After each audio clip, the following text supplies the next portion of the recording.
When you're black, you're punk rock all the time.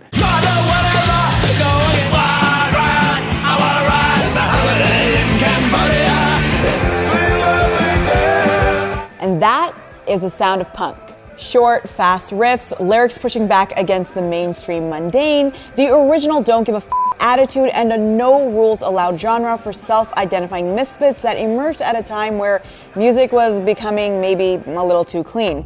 But punks, or at least as I saw it growing up, rarely looked like anything other than these guys.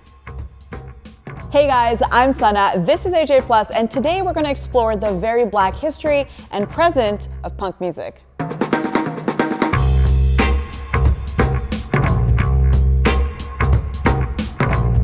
Now, there was a decent amount of women who led the movement: Patti Smith, Joan Jett, Debbie Harry, and Susie Sue, and they all got major recognition. But black or Latino or any other shade of punk? Not really. That doesn't sound weird if you've been taught the history of punk as something that emerged from the working class angst of young white English men. Think the Sex Pistols and the Clash. But it is weird when you dig a bit deeper into the history of punk and find that black and brown punks actually pioneered the movement. Now, the most popular black American punk band is probably Bad Brains. But first, I want to talk about Death, the guys who helped pioneer punk without even trying or knowing. Death was the three Hackney brothers from Detroit. Their music is what's been called proto-punk. Punk before we knew punk was punk. Always trying to be slick when they tell us that they're responsible for sending young men to die. Now, Death broke all the rules. There were three black men playing what was considered white people's music at a time where black Americans were known for playing things like Motown and R&B. You know, we felt natural doing it while we were in our own quarters, but playing it out means that you had to answer so many questions. Yeah, we totally spoke to Death. Now, the Hackney brothers did start off by playing like R&B. In fact, their band was originally called Rock Fire Funk Express. But by 1973, they started playing rock and roll. But we were just playing hard driving rock and roll, man. We were just really trying to be like the groups of the day that we love, like the MC5 and Alice Cooper and all those great rock and roll bands of the 70s. We were really, just kind of, springboarding off of the sound that they was laying down. But we were just doing it harder, faster, and louder. Despite their raw sound and unique and intimidating name, which by the way was totally ahead of its time, they didn't last long as a band. They just didn't get the distribution that they needed, with some record labels worried about how to market their name and their sound. And so Death kind of disbanded, but the brothers continued making music. And it was only 30 years later, in 2008, that Death was rediscovered and thrown onto people's radar. Now, even though Death didn't go mainstream, their music was known underground and by the most diehard punk fans, meaning they had influence. There really was no scene or community or culture to embrace them, and it's only kind of in retrospect that people have realized, like, wow, these guys were making punk rock out of their own inner creative compulsions in Detroit. Now, while Death is a pioneering band in punk history, they actually don't necessarily see what they were doing at the time as punk. In fact, just plain old rock and roll. We never really considered ourselves a punk band. I mean, back then, if you called somebody a punk, you got into a fight. We were playing what we conceived as hard driving Detroit rock and roll, man. It's also important to note, as writer and musician Greg Tate told me, the difference in how white and black musicians in the same genre were marketed and how that had an impact on who got the credit and who got the fame. The American music business is made up of gatekeepers on the corporate side, on the radio side. They very much subscribe to the Jim Crow notions of racial separation and segregation, which defined American culture throughout, most of the 20th century. It meant that black artists, historically for most of the 20th century, couldn't make as much money playing their own music, didn't have access to the same audiences, the same opportunities. Now, in the 70s, there was another black punk band that really changed the scene: Bad Brains, considered one of the most influential punk bands ever. When they do wrong, go the other way. The group formed in 1976 in Washington, D.C., getting its name from a Ramones song. The punk band dominated in the 80s with their mix of reggae and a very aggressive punk sound known as hardcore. In fact, they, along with Minor Threat and Black Flag, are considered the pioneers of hardcore, which is a genre of punk which is, well, pretty damn fast. And DC was hardcore's mecca and also one of the most long-term influential punk scenes.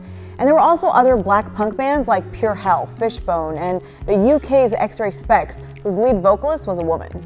It's worth noting that these bands weren't segregated to some black punk category. They influenced other bands and vice versa. Take reggae, for example. Numerous white punk bands used reggae in their music in the UK throughout the 70s, inspired by black punk bands' use of it. In my conversation with Tate, he mentioned how this idea that rock or punk as a all-white boys club didn't really exist in the UK. Black and brown punks were heavily influencing the scene. Under the Thatcher government, there was a lot of disenfranchisement of white working class youth, who were non-racist or anti-racist. They kind of found their voice and their militancy through the political actions and the music of their black and South Asian born classmates, and neighbors. And just like their British counterparts, American punks were also really influenced by politics. Whether US wars in Cambodia and Vietnam in the 70s, or, well, Ronald Reagan's whole presidency throughout the 80s.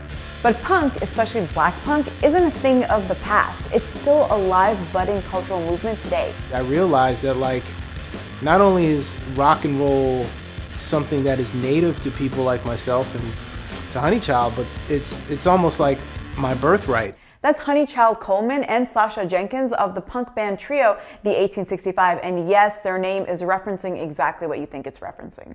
The 1865 references America in 1865, when the Emancipation Proclamation brought a lot of promise of change for black Americans, except the racists had other plans. Soon after, organizations like the Ku Klux Klan and other groups who weren't really fans of people like myself and this young lady got together and kind of made it their business to get in our business and make it hard for us to live in America. And so you look at the climate of where we are now, I don't want to necessarily be so literal, but it feels like the same kinds of sentiments. The 1865 makes music that looks at 1865 America from the lens of a runaway slave, a white Southern soldier, a slave owner who felt no guilt. The trio is part of a still growing and very visible black presence in the punk scene, something that was highlighted in the 2003 documentary Afropunk. The documentary really explored trials and good times faced by black youth who were an intimate part of a cultural scene that has always been seen as white by outsiders. The film ended up inspiring a bigger cultural movement, including a festival started in 2005 by the same name. The Afropunk Festival, which was started in Brooklyn and now is international, basically is about celebrating black artists, black creatives, and black fans in the alternative scene. Honeychild Coleman, Sasha Jenkins, and Shawna Shawnté, who runs a Black-Brown Punk Festival in Oakland, all say that there's nothing more punk than being black in America.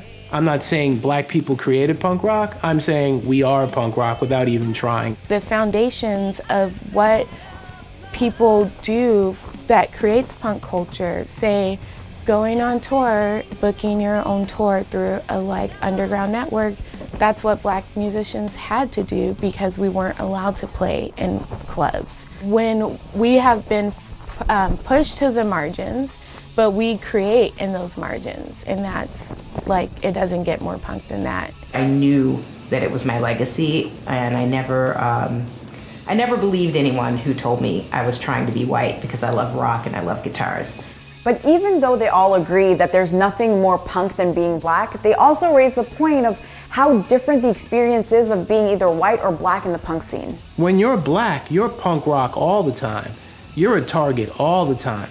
And I can't change the color of my skin. There is a level of privilege that goes with, I'm gonna put a safety pin through my nose and paint my hair, dye my hair green for 3 years, and then I'm gonna clean up and put on a suit and get a corporate job. We don't really have that luxury. You also get cred for having punk years. But in my experience working in the corporate world, I can't let everybody know what I do outside of work because it could cost me my job. And for Shawna, it remains super important to keep creating spaces that empower people on the margins. I think it's important to see people who look like you making music and art. It can feel very isolating and depressing as a young person when people are trying to box you into one sort of identity and tell you how you have to be based on like your ethnicity or your class. Punk is complicated, even though it's just simple, raw music. As a movement, it has this incredibly rich history that, like the people in it, is hard to box. And if the Black history of punk music tells us anything, it's how instrumental Black musicians have been in the creation of an American pop culture. Life-changing interview. And then Sasha smashes the guitar through the door. Right. Hey guys, so we actually filmed this piece at 924 Gilman, which is the CBGB of the West Coast. And if you don't know what CBGB is, you should definitely look that up. Let us know what are some of the punk bands that you grew up listening to. And don't forget to like, share, and subscribe, and keep it punk.